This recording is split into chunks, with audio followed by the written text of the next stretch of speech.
was thinking about what I said about the standards previously. So I need a favor. I realized I mentioned the standards when it comes to relationships. I did kind of sprinkle a little bit of that in the previous episode. And it segued into sex is a cheap commodity. That's the name of this episode. We look, and as guys, I'm going to say it because I have an issue when it comes to, I don't even know if I can say this on YouTube. I guess we could say it. We're going to go with it. I have, strong desires for it. And it messes with you mentally.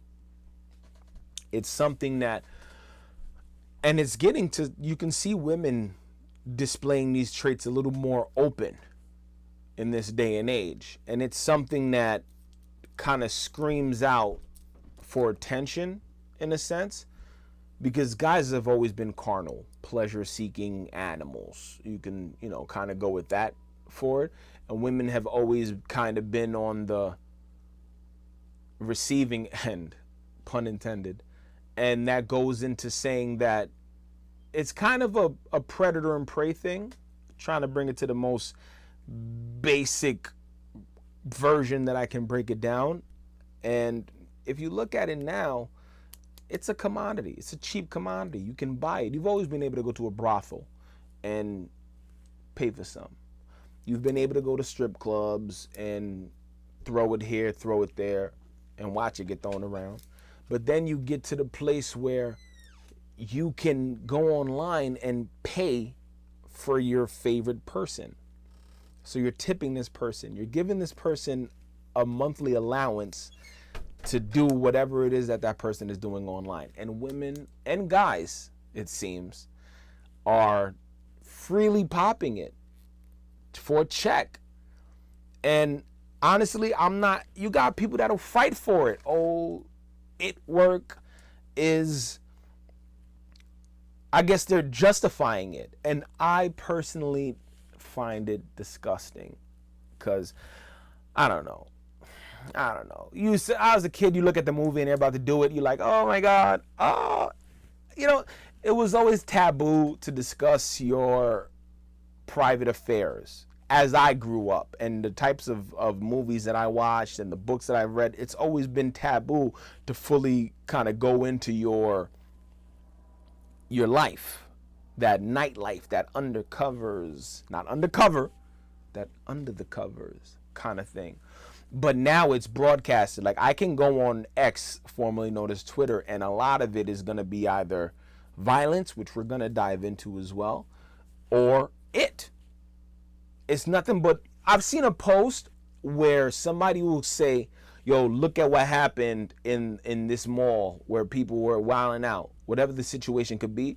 And then some girl will, I'm a comment reader. I'm an avid comment reader. I like reading the comment to see the perceptions of other people. And some girl will say, wow, that's not as crazy as my. And I'm like, yo, sorry for screaming. But I'm like, yo, what is wrong with you?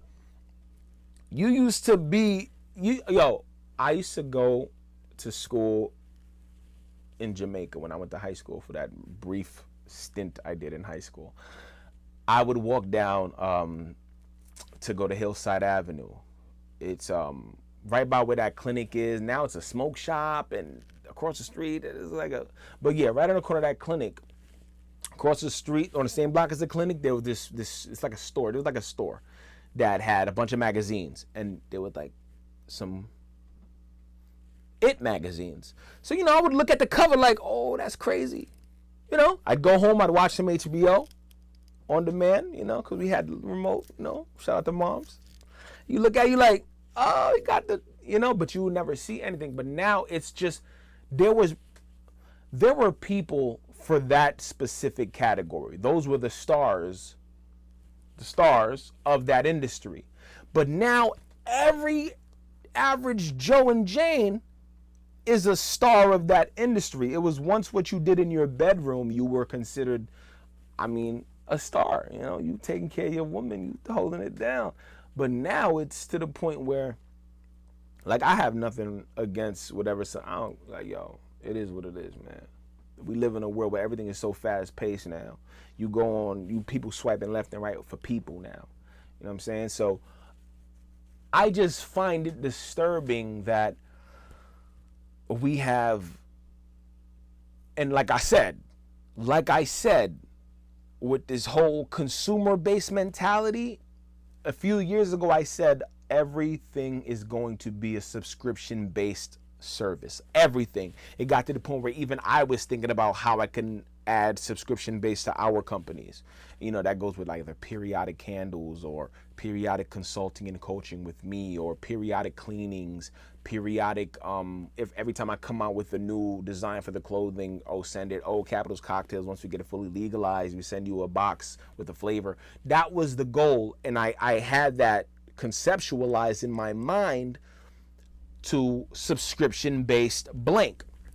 And then OnlyFans come out, and then they make tons of money with it. You used to work to get verified online on whatever social media platform you have. Now you can pay a monthly fee to get a check mark next to your name, where that's, you know, and it's like everything has a price. And it used to be women would say, because it's mentioned, I'm saying it for men too, you know, you need to control your sexual, I'm not going to say deviances, because that's just kind of dark side in it. You need to control those urges. You know, there's something that I've been working on controlling, if you understand. And it's a challenge. So you have to learn to discipline yourself. And for women and men alike to advertise and sell it, there used to not be a price on your body. You know, the price for the body would be the house and the picket fence and the kids. You know what I mean? And then it got to a point where it's just a cheap commodity. As I said, it's just a cheap commodity where it's the hookup culture, where it's a revolving door, where, you know, people want to date but don't want to date, so they're kind of hooking up, or they're hooking up with the ex, or they're just so lost to where it's like, what are you doing? So it's at that point of despair where everyone wants love but has sold themselves for so cheap, there's no value in it.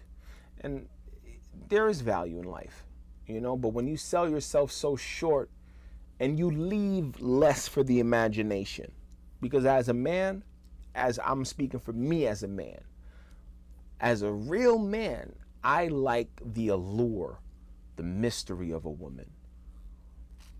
I like the wonder, the getting to know a woman, to actually getting to know a woman. Yeah, of course, we're going to look at her first and say, ooh, but it's also peeling the layers back. And it's something sexy about that, about the mystery and the getting to know them, the ins and outs, and then the ins and outs. You dig? That's what it should be, in my personal opinion.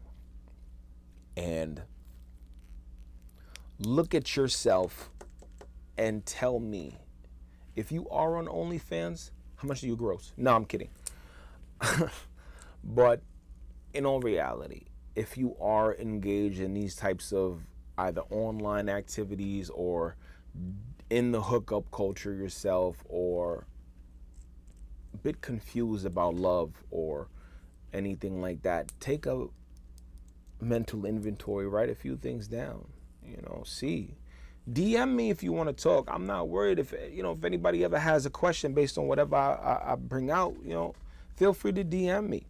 I'm on Instagram, But take a mental inventory and think about it. Am I selling myself short? Am I not respecting myself enough? And that goes into my body, my choice, all that. Take it easy. I don't need that, okay? It's the reality behind it. Morally, and ethically correct. Let's dive into the brass tacks of it and straight up think about it. And if you don't know what morals and ethics are, Google it. You got your phone in your hand 90% of the time, 98% of the time, I should probably say. So take the time to think about it. Give yourself that mental assessment and see, is it a cheap commodity? Are you a cheap commodity? Or do you have higher standards of yourself that you definitely need to jump into it and really take the time to better yourself and practice certain things to give yourself that mental clarity and preserve your temple better? Who knows?